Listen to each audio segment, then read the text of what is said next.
இரண்டாவது சபைக்கு நேரா போவோம். சிமர்னா சபை வாசிங்க. 2 வெளிப்படுத்தல் 2:9-10 வாசிங்க.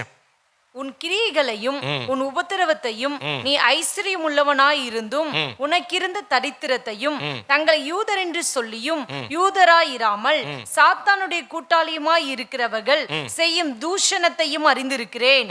நீ படப்போகிற பாடுகளை குறித்து எவ்வளவும் பயப்படாதே. இதோ நீங்கள் சோதிக்கப்படும் பொருட்டாக பிசாசானவன் உங்களில் சிலரை காவலில் போடுவான். 10 நாள் உபத்திரவப்படுவீர்கள். ஆகிலும் நீ மரண பரியந்தம் உண்மையாயிரு, அப்பொழுது ஜீவ கிரீடத்தை உனக்கு தருவேன். போதும். கர்த்தர் நல்லவரா இருக்கிறார். அல்லேலூயா. அப்ப சிமர்னா சபைக்கு தேவன் சொல்லுகிற காரியம் என்னவென்று சொன்னால், உன் கிரியைகளையும் உன் உபத்திரவத்தையும் என்னவென்று இருக்கிறேன். அடுத்து நீ ஐஸ்வர்யம் உள்ளவனாய் இருந்தும் உனக்கு இருக்கிற தரித்திரத்தையும் தங்களை யூதர் என்று சொல்லியும் யூதராய் இராமல் சாத்தானுடைய கூட்டமாய் இருக்கிறவர்களையும் செய்யும் தூஷணத்தையும் அறிந்திருக்கிறேன். அந்த சபையில நடக்கிற சில காரியங்களை கர்த்தர் சொல்லுகிறார். எப்ப அவங்க கிரியை செய்யறாங்க, கர்த்தருக்காக என்ன பண்றாங்க, சில காரியங்கள் செய்யறாங்க. ஆனா பிரயாசப்படுகிற இடத்துக்கு என்ன பண்ணல, சிமர்னா சபை கடந்து வரல. எபேசு சபை கிரியையும் செஞ்சாங்க, பிரயாசப்பட்டாங்க. சோத்திரம். கிரியைக்கு மேல காரியங்கள் செயல்பட்டாங்க. ஆனா இந்த சிமர்னா சபை என்ன பண்ணல, கிரியை தான் செஞ்சாங்க, பிரயாசப்படுற இடத்துக்கு வரல. ஆனா உபத்திரவத்தை என்ன பண்ணாங்க, கடந்து போறாங்க. உபத்திரவத்தை கடந்து போறாங்க. அப்ப சபையில பல விதத்துல உபத்திரம். கடந்த காலங்கள்லாம் நமக்கு விடுதலையா தேவனை ஆராதிக்க முடியாது. ஆமா, போலீஸு கேஸு, அது லொட்டு லொஸ்கு, உடனே வீட்டு ஓனரை கொடுத்து தொந்தரவுப்படுத்தி நம்மளை காலி பண்ணணும். இப்படி பலவிதமான சூழ்நிலைகள். மைக்கு வச்சு கூட கிடையாது. ஒரு 5-6 வருடம் மைக் இல்லாம தான் ஆராதிச்சோம். ஆமை சோத்திரம். அப்படியெல்லாம் சில உபத்திரவங்கள் ஆமை சோத்திரம் மனிதனாலே கடந்து வந்தது. அப்ப இப்படிப்பட்ட சில உபத்திரவங்கள் சோத்திரம் அந்த பகுதியில் கடந்து வரும்போது அதை பொறுமையா என்ன பண்ணாங்க, சோத்திரம் கடந்து போனாங்க. நம்முடைய வாழ்க்கையில உபத்திரவங்கள் கடந்து வரும். எதன் நிமித்தமாக? இரட்சகரை தொழுது கொள்கிறது நிமித்தமாக, இரட்சகருடைய வார்த்தையை கை கொண்டு ஜீவிக்கிறது நிமித்தமாக பலவிதமான உபத்திரவங்கள் குடும்பத்திற்குள்ளும் வரலாம், உறவுகளுக்குள்ளும் வரலாம், சமுதாயத்திற்குள் வரலாம். அந்த உபத்திரவத்தை நீங்கள் நான் என்ன பண்ணணும், கடந்து போகணும். அல்லேலூயா. அநேகர் உபத்திரத்தை பார்த்துட்டு அப்படியே பின் வாங்கிடுவாங்க. என்னடா சபைக்கு போனோம், பார்த்தா திடீர்னு இவ்வளவு பிரச்சனை கலப்புறாங்க, குடும்பத்துல உறவுகளுக்குள்ள இவ்வளவு பிரச்சனை கொண்டு வராங்க, சமுதாயத்தில் இவ்வளவு நெருக்கங்களை கொண்டு வராங்க, இது என்னத்துக்குடா, இது சரிபட்டு வராது அப்படின்னு சொல்லி உபத்திரவத்தின் பாதையை கடக்கும் போது என்ன பண்ணுவாங்க, அநேகர் பின் வாங்கிடுவாங்க. ஆனா நீங்கள் நான் என்ன பண்ணிடக்கூடாது. ஆமை சோத்திர. சிமர்னா சபை உபத்திரவத்தை பார்த்து என்ன பண்ணல, பின்வாங்க. அந்த உபத்திரவத்தில் அவங்க என்ன பண்றாங்க, நின்று காண்பிக்கிறாங்க. அல்லேலூயா. அப்ப நம்முடைய வாழ்க்கையில உபத்திரவங்கள் கடந்து வரும். உபத்திரவம் எல்லாம் வராம இருக்காது. எப்ப வரும் எப்படி வரும்னு தெரியாது. எந்த காலத்துல வேணாலும் வரலாம். ஒருவேளை நம்ம கடந்த காலத்துல வந்திருக்கலாம், இல்லை நிகழ்காலத்தில் உபத்திரவத்தை சந்திக்கலாம், இல்லை எதிர்காலத்தில் உபத்திரவங்கள் நம்முடைய வாழ்க்கையில வைக்கப்பட்டிருக்கலாம். எப்படிப்பட்ட காலகட்டத்தில் நமக்கு உபத்திரவங்கள் கடந்து வந்தாலும் அந்த உபத்திரவத்தின் வழியாக தான் நீங்கள் நான் என்ன பண்ணணும், இரட்சகருக்காய் ஜீவிக்கிற இடத்திற்கு நேராய் கடந்து போகணும். அநேகர் உபத்திரவங்கிற இடத்துல தடுமாறிடுவாங்க. உபத்திரவம் வந்துருச்சுன்னா என்ன பண்ணிடுவாங்க, தடுமாறிடுவாங்க. ஆனா அப்படி போயிடக்கூடாது. அல்லேலூயா. வட மாநிலத்தில் உபத்திரவத்துக்கு மத்தியிலும் கூட இரத்த சாட்சியாய் இரட்சகருக்காய் என்ன பண்றாங்க, மரிக்கிறாங்க. சோதரம். ஒரு குடும்பம் ஒரு இமயமலை அடிவாரத்தில் ஒரு பகுதி, அதில் சோத்திரம் அவங்களுடைய ஒரு ராஜாவை போல அந்த இடத்தை நடத்திட்டு இருக்கிறாங்க. சாது சுந்தர் சிங், அவர் சிங்கிலேருந்து பஞ்சாப்லேருந்து அவர் ரட்சிக்கப்பட்டவர். அவர் அந்த இடத்துல போய் சோத்திரம் சுவிசேஷ அறிவியத்தில் ஒரு குடும்பம் இயேசுவை ஏற்றுக்கொண்டாங்க. ஒரு குடும்பம் என்ன பண்ணாங்க, இயேசுவை ஏற்றுக்கொண்டாங்க. இதன் நிமித்தமாய் அந்த கிராமம்னு வச்சுக்கோங்களேன், அந்த கிராமத்தில் தலைவராக இருக்க கடுமையாக நிற்கிறார். இயேசுவை மறுதளிக்கணும். இயேசுவை என்ன பண்ணணும், மறுதளிக்கணும். இல்லைன்னா கடுமையான தண்டனை கொடுப்போம் அப்படின்னு சொல்றாங்க. ஆனால் அந்த குடும்பத்தில் இருக்கிறவங்க சோத்திரம் நான் எந்த சூழ்நிலையும் கத்தரை விட்டு பின்வாங்க மாட்டேன் அப்படிங்கிற உறுதியாக இருக்கிறார். 2 பிள்ளைங்க, கணவன் மனைவி. அப்போ சொல்றாங்க, பிள்ளைகளை சோத்திரம் கொலை செய்ய போகிறோம் அப்படின்னு சொல்லிட்டு நீங்கள் மறுதளிக்கணும்னா பிள்ளை என்ன பண்ணிடுவோம், கொலை பண்ணிடுவோம் அப்படின்னா. ஆனாலும் அவர் பாஷையில் ஒரு பாட்டு பாடுறாரு. சோத்திரம், இயேசுவை விட்டு என்ன பண்ண மாட்டேன், பின் வாங்க மாட்டேன் அப்படிங்கிற பதில் சொல்லல, ஒரு பாடலை தான் பாடுறார். அந்த பாடலுடைய அர்த்தம் என்னன்னா, இயேசுவை விட்டு நான் என்ன பண்ண மாட்டேன், பின் வாங்க மாட்டேன். அப்ப கண்ணுக்கு முன்னாலே பிள்ளைகள் 2 பேரும் என்ன பண்றாங்க, கொலை செய்து போடுறாங்க. சோத்திரம். அந்த சூழ்நிலைக்கு அடுத்து சோத்திரம் உங்களையும் நாங்க கொலை செய்ய போறோம், இப்பயாவது என்ன பண்ணணும், கர்த்தரை மறுதலிக்கும். மீண்டும் அந்த பாடலை என்ன பண்றார், பாடுறார். பாடி கடைசியில் அவங்களையும் என்ன பண்றாங்க, 2 பேரையும் கொலை செய்யறாங்க. 4 பேர் மடிஞ்சு போறாங்க. மடிஞ்சு போன அடுத்த கொஞ்ச நேரத்தில் அந்த கிராமத்துடைய தலைவருக்கு ஒரு சிந்தனை வருதான், இப்படி தெய்வத்துக்காக ஜீவனையே என்ன பண்ணியிருக்கிறாங்க, கொடுத்துருக்கிறாங்களே, மறுதளிக்கிறதுக்கு எவ்வளவு நேரம் ஆகும். அப்ப உயிரை பார்க்கிலும் அவங்க இயேசுவை நேசிச்சிருக்கிறாங்கன்னா அதுல ஏதோ ஒன்று இருக்கு. ஏன்னா நம்ம கூட்டத்துல எவனையாவது ஒருத்தன் இப்படி மாட்டி இருந்துச்சுன்னா உடனே என்ன பண்ணியிருப்பான், அவன் சொல்லிட்டு தன் ஜீவனை காத்துக்க ஓடி இருப்பான். ஆனா தன் ஜீவனை பொருட்படுத்தாதபடி அவன் இயேசுவை நேசிச்சிருக்கிறான்னா அதுல ஏதோ ஒண்ணு இருக்குன்னு சொல்லி அந்த நாளிலே அவருக்குள்ளே ஒரு மனமாற்றம் உண்டாகி அவரும் அந்த கிராமம் முழுவதும் அவன் கிறிஸ்துவமாய் மாறினதாம். அல்லேலூயா. அப்ப அந்த முழு கிராமமும் கிறிஸ்துவத்துக்குள்ள மாறுறதற்கு இவங்க என்ன பண்றாங்க, தங்கள் ஜீவனை கொடுக்க வேண்டியதாயிற்று. சரி போகட்டும், கர்த்தர் அவங்களை ரத்த சாட்சியா வைத்தார், அதனால அவங்க ரத்த சாட்சியாய் மரித்தாங்க. அது நிமித்தமாய் அந்த கிராமமே இரட்சகருக்குள்ள வந்தது. ரைட். அப்ப அவங்களுக்கு அது ஒரு உபத்திரவம் தானே இயேசுவுக்காக. ஆனா அந்த உபத்திரவத்துல அவங்க என்ன பண்ணாங்க, நின்று காண்பித்தாங்க. அவன் நமக்கு உச்சகட்ட உபத்திரவம்னா மரணம் தான். ஆனா அப்படிப்பட்ட மரணத்தை வேதத்திலே அநேக பரிசுத்தவான்கள் அவன் இரட்சகருக்காக ஜீவனையும் கொடுத்து கடந்து போனதுனாலதான் இன்னைக்கு நம்ம இரட்சகருக்குள்ளே வந்து நிற்கிறோம். அல்லேலூயா. சோத்திரம். நம்மளால கர்த்தருடைய வார்த்தையை கை கொள்கிறதே அரிதா இருக்கே, இரட்சகருக்காய் ஜீவனை கொடுக்க வேண்டிய ஒரு பகுதி வந்தா எப்படி கொடுப்போமா? சோத்திரம். அவங்க எல்லாம் கொடுத்துருக்குறாங்களே. சோத்திரம். எப்படி கர்த்தரை அவங்க வைராக்கியத்தோடு பின்பற்றி இருக்கிறாங்க. இன்னைக்கு இரட்சகர் இன்னைக்கு எப்படி உலக ஆசீர்வாதத்துக்காக பின்பற்றுகிறாங்க. பரம ராஜ்யத்தை குறித்த ஒரு சிந்தை இல்லை. ஆனா அன்னைக்கு இரட்சகரை பின்பற்றுடைய ஒரே நோக்கம், இன்னைக்கு மரிச்சா பரலோகம், என்னைக்கு மரிச்சாலும் பரலோகம், இரட்சகருக்கா இன்னைக்கே மரிச்சு அந்த பரம ராஜ்யத்தை அடைவோன்னு சொல்லிதான் அவங்க தங்களுடைய ஜீவனை இரட்சகருக்காக என்ன பண்ணாங்க, கொடுத்து பரம ராஜ்யத்தை அடைந்தார்கள். அல்லேலூயா. அவங்க இந்த பூலோக வாழ்க்கையில இருக்கிறதை பார்க்கிலும் பரம ராஜ்யத்தை குறித்த சத்தியமும் அதை குறித்த மேன்மையும் அதை குறித்த வெளிச்சம் அவங்களுக்கு ஆழமாய் இருந்ததுனாலதான் ஜீவனை கொடுத்து பரம ராஜ்யத்தை என்ன பண்றாங்க, அடைந்தாங்க. அல்லேலூயா. ஆனா இன்னைக்கு எந்த அளவுக்கு நம்ம கிறிஸ்தவத்துக்குள்ள ஆழமாய் நிற்கிறோம் தெரியல.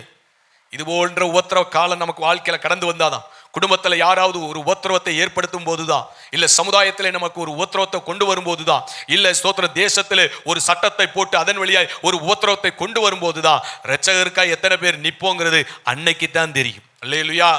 நானா இருந்தாலும் நீங்களா இருந்தாலும் ஒரு உபத்திரவத்தின் பாதை போகும்போது அதுல எந்த அளவுக்கு நிக்கிறோங்கிறது என்னைக்கு தான் தெரியும், அன்னைக்கு தான் தெரியும். அல்லேலூயா. சோத்திரம். அப்ப சின்ன சின்ன காரியங்களை குடும்பத்துல நிக்க முடியலையே, சின்ன சின்ன காரியத்திலே சமுதாயத்துல நிற்க முடியலையே, அப்படின்னா பெரிய பெரிய காரியம் வரும்போது எப்படி நிக்க போறோம்? ஆனா சோத்திர சிமனா சபை உபத்திரவத்திற்கு நின்ற சபையா இருக்கிறது. அல்லேலூயா. அடுத்து அவங்க ஐஸ்வர்யம் உள்ளவர்களா இருந்தும் உனக்கு இருக்கிறதை தரித்திரத்தையும் தங்களை யூதர் என்று சொல்லிக் கொள்ளியும் யூதரா இராமல் சாத்தாடிய கூட்டமா இருக்கிறவர்கள் செய்யும் தூசணத்தையும் அறிந்திருக்கிறேன். அவங்க ஐஸ்வர்யமா இருக்கிறாங்க, ஆனாலும் அவங்க தரித்திரரா இருக்கிறாங்க. அல்லேலூயா. ஆமை சோத்திரம். அப்ப தங்களுடைய ஐஸ்வர்யத்தை ஆமை சோத்திரம் அவர்கள் ஏழைகளுக்கோ இல்ல கத்தருக்கோ ஆமை சோத்திர ஊழியத்திற்கோ ஆமை சோத்திர கொடுத்து தரித்திர அடைகிற இடத்துக்கு வராங்க. அல்லேலூயா. பாருங்க, ஒருத்தர் பெரிய ஐஸ்வர்யவான் இருந்த ஆண்டவர் பார்த்தாரு. சோத்திரம். அவனுக்கு ஒரு வாஞ்சை, ஆண்டவரே சோத்திர நித்திய ராஜ்யத்தை சுதந்திரிக்க நான் என்ன செய்யணும்? அப்ப ஆண்டவர் ஒன்னே ஒண்ணு சொன்னாரு, எப்பா உனக்கு உண்டான எல்லாவற்றையும் விற்று தரித்திரருக்கு கொடுத்துட்டு நீ என்ன பண்ணு, ஃபாலோ பண்ணு, உனக்கு நித்திய ராஜ்யம் உண்டு.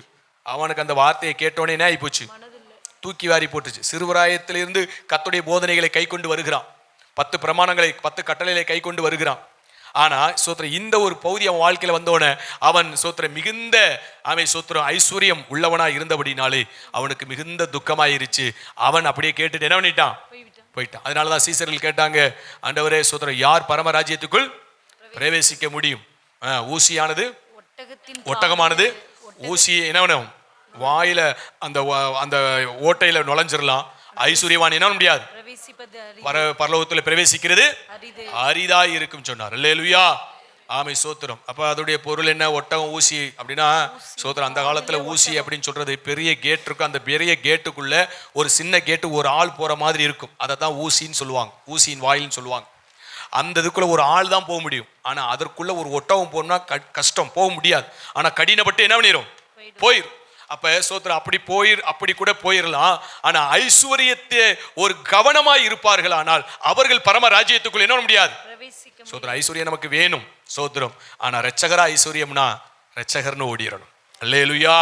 சோத்திரம். ஐஸ்வர்யத்தை பிடிச்சுக்கிட்டு நின்னோம்னா சோத்திரம் ரட்சகரை பிடிக்க முடியாது.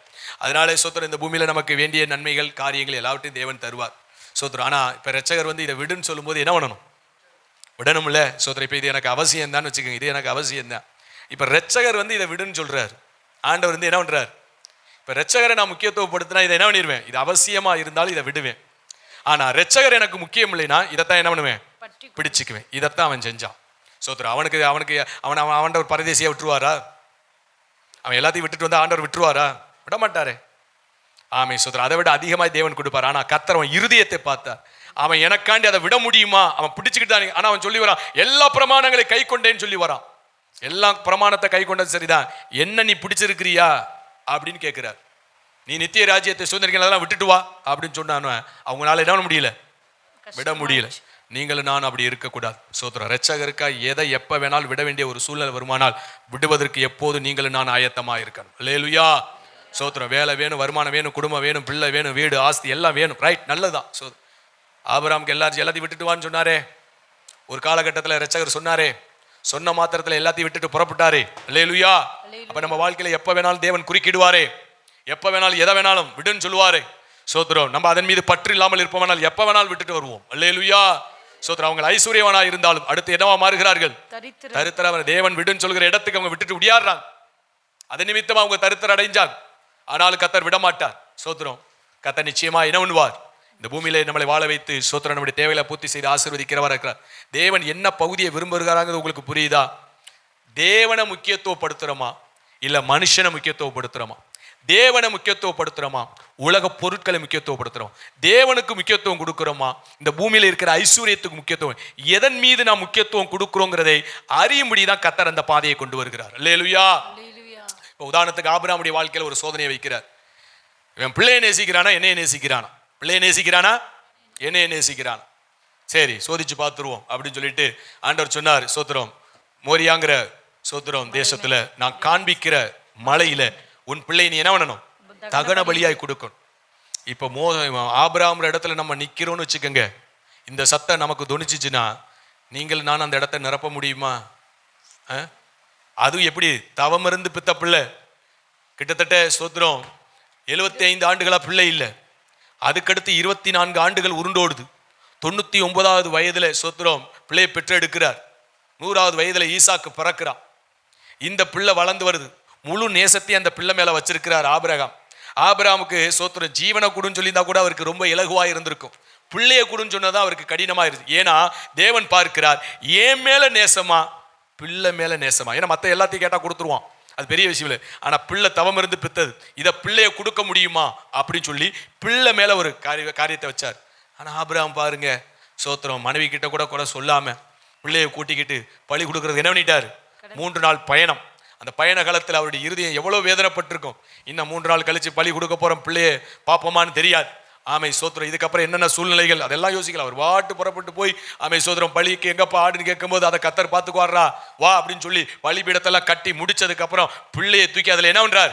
கிடத்தும் போதுதான் பிள்ளையாண்டானுக்கு தெரியுது நம்ம தான் பலி என்று சொல்லி. அல்லேலூயா.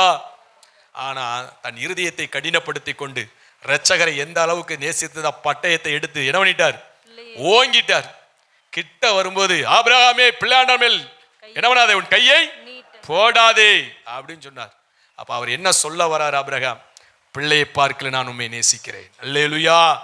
பிள்ளையை கொடுத்தது நீங்க தான். இந்த பூமியில நான் வாழ்றது எல்லாம் நீங்க தான். எனக்கு ஜீவனை கொடுத்தது நீங்க தான். எனக்கு சுகத்தை கொடுத்தது நீங்க தான். மனைவி பிள்ளைகள் ஆஸ்தி அந்தஸ்தி கொடுத்தது எல்லாம் நீங்க தான்.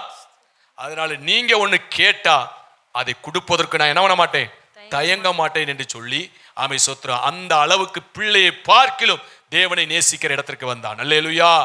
ஐஸ்வர்யம் உள்ளவர்களாகி அவர்கள் என்ன பண்றாங்க? தரித்திரரானார்கள் என்று சொல்லப்பட்டிருக்கு. அடுத்து சொல்ல படப்போகிற பாடுகளை குறித்து எவ்வளவு என்ன பண்ணாத பயப்படாதே. ஆமா சோதர சிவன்யா சபைக்கு பாடுகளை வச்சிருக்கிறார். எப்ப பயங்கரமான ஒரு பாடு வரும். ஆனா எவ்வளவு வேணும் என்ன பண்ணாத பயப்படாதே. சாத்தான் 10 நாள் என்ன பண்ணுவான்? உபத்திரவப்படுத்துவான். மரண போராட்டமா இருக்கும். ஆனால் நான் என்ன பண்ண மாட்டேன், ஆமை சோதர கைவிட மாட்டேன். ஆனா உறுதியா பிடித்துக்கொள், ஜீவ கிரீடத்தை தருவேன் என்று சொன்னார். அல்லேலூயா. அப்ப சிவனா சபை கிரியை செஞ்சிருக்கு. அதுக்கப்புறம் உபத்திரவத்திற்குள்ள என்ன பண்ணிருக்கு? கடந்து போயிருக்கு. ஐஸ்வர்யமா இருந்தும் அதை தேவனுக்காக அவங்க என்ன பண்ணாங்க? தருத்திரங்கிற இடத்தை எட்டி பிடிச்சிருக்கிறான். ஆமை சோத்திரம். மரண போராட்டம் 10 நாள் சாத்தானால் ஆமை படப்போகிற பாடுகள் அப்படி இருந்தாலும் பயப்படாதே என்று சொல்லி என்ன பண்ணுகிறார்? அந்த பயப்படாதுன்னு சொல்லி அந்த பாடை எடுக்கல. அந்த பாடுகளுக்குள்ளதான் அவர் என்ன பண்றார்? நடத்துறார். அந்த பாதையில் அவங்க என்ன பண்றாங்க? கடந்து போறாங்க. இப்படி சிமோனா சபை என்ன பண்ணுது? கடந்து போகுது. அப்ப நீங்களும் நானும் சோத்திரம் இந்த இடத்தை என்ன பண்ணணும்? ஏற்றி பிடிக்கணும். 3வதாய் சோத்திரம் பெர்கமு சபை வெளிப்படுத்தின விசேஷம் 2வது அதிகாரம் 13-17 முடிய உள்ள வசனங்களை வாசிங்க. உன் கிரியைகளையும் சாத்தானுடைய சிங்காசனமாய் இருக்கிற இடத்தில் நீ குடியிருக்கிறதையும் நீ என் நாமத்தை பற்றி கொண்டிருக்கிறதையும் சாத்தான் குடிகொண்டிருக்கிற இடத்திலே உங்களுக்குள்ளே எனக்கு உண்மையுள்ள சாட்சியான அந்திப்பா என்பவன் கொல்லப்பட்ட நாட்களிலும் என்னை பற்றும் விசுவாசத்தை நீ மறுதலியாமல் இருந்ததையும் அறிந்திருக்கிறேன். அப்ப இந்த சோத்திரம் பெர்கமு சபையை குறித்து சொல்லும்போது சாத்தான் குடியிருக்கிற இடத்திலேயே என்ன பண்ற, நீனும் குடியிருக்கிற. அப்ப சில இடங்கள்ல பார்த்தா பலமான போராட்டம் இருக்கும்.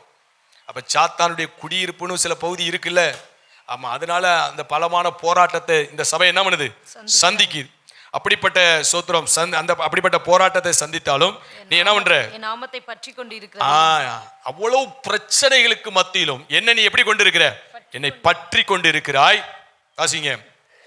சாத்தான் குடிகொண்டிருக்கிற இடத்திலே உங்களுக்குள்ளே எனக்கு உண்மையுள்ள சாட்சியான அந்திப்பா என்பவன் கொல்லப்பட்ட நாட்களிலும் என்னை பற்றும் விசுவாசத்தை நீ மறுதலியாமல் இருந்ததையும் அறிந்திருக்கிறேன். ஒரு ஜீவனுக்கே நஷ்டம் உண்டாகுது. அப்படிப்பட்ட சூழ்நிலை வந்த போதிலும் என்னை மறுதலிக்காமல் என்னை எப்படி இருக்கிற, உறுதியாய் பற்றி கொண்டு இருக்கிறாய். அல்லேலூயா, ஆமே சோத்திரம். அப்ப அந்த சபையில ஒரு பையனை ஒருத்தனை கொண்டுட்டாங்க.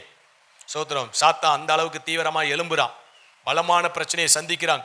இந்த சூழ்நிலைகள் எல்லாம் பார்த்து சோத்திரம் தெய்வத்தை அவங்க மறுதலிச்சு பின்வாங்கி போகல, அவங்க தேவனை பற்றி கொண்டார்கள். அல்லேலூயா, சோத்திரம். அதனால சில சூழ்நிலைகள்லாம் கடந்து வரும்போது நாம் என்ன பண்ணிடக்கூடாது, மறுதலிச்சிடக்கூடாது. தேவனை எந்த மட்டும் பற்றி கொள்ள வேண்டுமோ அந்த அளவுக்கு என்ன பற்றி கொள்ளணும். தொடர்ந்து வாசிங்க. ஆகிலும் சில காரியங்களை குறித்து உன் பேரில் எனக்கு குறை உண்டு. ரைட். அப்ப சில நல்ல காரியம் இருக்கு, நீ மறுதலிக்கல, தேவனை உறுதியா படிச்சுக்கிட்ட, நல்லது. ஆனா சில குறை இருக்கு. என்ன அந்த சபையில, அந்த பெருகும சபையில என்ன குறை இருக்கு, வாசிங்க. விக்கிரகங்களுக்கு படைத்தவைகளை புசிப்பதற்கும் வேசித்தனம் பண்ணுவதற்கும் ஏதுவான இடரலை இஸ்ரவேல் புத்திரர் முன்பாக போடும்படி பாலாக் என்பவனுக்கு போதனை செய்த பிலேயாமுடைய போதகத்தை கைக்கொள்ளுகிறவர்கள் உன்னிடத்தில் உண்டு. பிலேயாமுடைய போதகத்தை கைக்கொள்ள. பிலேயாமுடைய போதகம் என்ன இருக்கு, சில இடத்துல சொல்லுவாங்க விக்கிரகத்து வைக்கிற சாப்பிட்றதெல்லாம் ஒன்றும் பிரச்சனை இல்லைங்க அப்படின்னு ஒரு ஊழியக்கார சொல்லி நானே கேட்டிருக்கேன். விக்கிரகத்து வைக்கிற சாப்பிட்றது ஒன்று, அவனை விக்கிரகம் பெருசா, விக்கிரகம் பெருசு இல்லை, ஆனால் அதை புசிக்க கூடாதுன்னு தேவன் சொல்லி இருக்கிறார். இல்லையா சோத்திரம். இவர் போய் தின்னுபிட்டு வந்துட்டு என்ன பண்ணுவாரு, சோத்திரம் அதெல்லாம் ஒன்று பெருசு. நமக்கு தான் தேவன் சொல்லி இருக்கிறாரு விக்கிரகங்களை வச்சதை என்ன பண்ணக்கூடாது, புசிக்க கூடாது. சோத்திரம். ஏயா இன்னைக்கு பிரியாணி சாப்பாடு எப்படியா, சோத்திரம் இது மாதிரி விசேஷம், சோத்திரம் என்ன விசேஷம், விக்கிரகத்து விசேஷம், அதனால அங்கே பெரிய சோத்திரம் ஆடு வெட்டினாங்க, நல்ல சாப்பாடு சாப்பிட்டு, அதனால ஒன்றும் இல்லையா, அதனால என்ன இல்லை, அவருக்கு பிரியாணி சாப்பிடணும். அவருக்கு என்ன சாப்பிடணும், பிரியாணி சாப்பிடணும். அது விக்கிரகத்துக்கு வெட்டினா என்ன, எங்க வெட்டினா என்ன, நமக்கு கிடைக்குது சாப்பிட்டுக்குவோம் அப்படின்னு அவர் சாப்பிட்றாரு. அதனால ஒரு பிரச்சனை இல்லைன்னு சொல்றாரு. அப்படிப்பட்ட ஒரு போதனை அந்த காலத்துல எந்த சபையில இருக்கு, பெருகு சபையில இருக்கு. ஆமே சோத்திரம், பெருகமு சபையில இருக்கு. அதனால நீ அப்படி சாப்பிட்றாத. சோத்திரம் விக்கிரகத்தை வைக்கிற சாப்பிட்றது மாத்திரம் இல்ல, சோத்திரம் அதுக்கடுத்து என்ன செய்யற, வேசித்தன விபச்சாரங்களுக்கு என்ன பண்ற, பாவத்துக்கு இடம் கொடுக்குற. அது பிழையாம் தீர்க்கதரிசி சொன்னான் பாத்தியா, அப்படிப்பட்ட அவன் ஒரு போதனை கொடுத்துருக்கான். பிழையாம் தீர்க்கதரிசி தான், ஆனா அவன் தவறான ஒரு போதனையை கொடுத்துருக்கான். அப்படிப்பட்ட போதனையும் உன் சபைக்குள்ள என்ன பண்ணுது, இருக்கு. இதை விட்டு நீ என்ன பண்ணு, மனம் திரும்பு. அடுத்து வாசிங்க. அப்படியே நிக்கோலாய் மதஸ்தருடைய போதகத்தை கைக்கொள்ளுகிறார்கள். அந்த நிக்கோலாய் மத போல இது வருது. அப்ப நான் சொன்னல, பாவம் இருக்கு, விக்கிரகத்துக்கு படைக்கப்பட்டதை புசிக்கிறது இருக்கு, அதுக்கப்புறம் அதிகாரப்படுத்தணும். ஆமே, எஜமானன் வேலைக்காரன் அந்த அதிகாரத்திற்கு, அந்த அதிகார ஆளுகை வேணுங்கிறதை விரும்புறது. அதுக்கப்புறம் உலகத்துல இருக்கிற அந்த சடங்குகள் எல்லாம் என்ன பண்றது, ஆமே உலக பண்டிகை எல்லாம் என்ன பண்றது, சபைகளுக்குள்ள கொண்டு வந்து அதுல என்ஜாய் பண்றது. இப்படிப்பட்டதான ஒரு காரியமும் இந்த சபைக்குள்ள என்ன பண்ணுது. ஆமா சோத்திரம். எபேசு சபைக்கு சொல்லும் போது அப்படிப்பட்ட காரியம் இல்லைன்னு சொல்றாரு. ஆனா பெருகு சபைக்கு வந்து சொல்லும் போது, நீ ஓத்திரவத்தெல்லாம் சகிச்சு வந்ததெல்லாம் சரிதான், ஆனா நிக்கோலாயா அந்த மதஸ்தருடைய காரியங்களுடைய போதனைக்கு நீ என்ன பண்ற, இடம் கொடுக்கிற. பிழையாமுடைய போதகத்துக்கு நீ என்ன பண்ற, இடம் கொடுக்கிற. இவைகளை விட்டு நீ என்ன பண்ணணும், மனம் திரும்ப வேண்டும் என்று சொல்கிறது. அல்லேலூயா. தொடர்ந்து வாசிங்க. அதை நான் வெறுக்கிறேன், நீ மனம் திரும்பு, இல்லாவிட்டால் நான் சீக்கிரமாய் உன்னிடத்தில் வந்து என் வாயின் பட்டயத்தால் அவர்களோட யுத்தம் பண்ணுவேன்.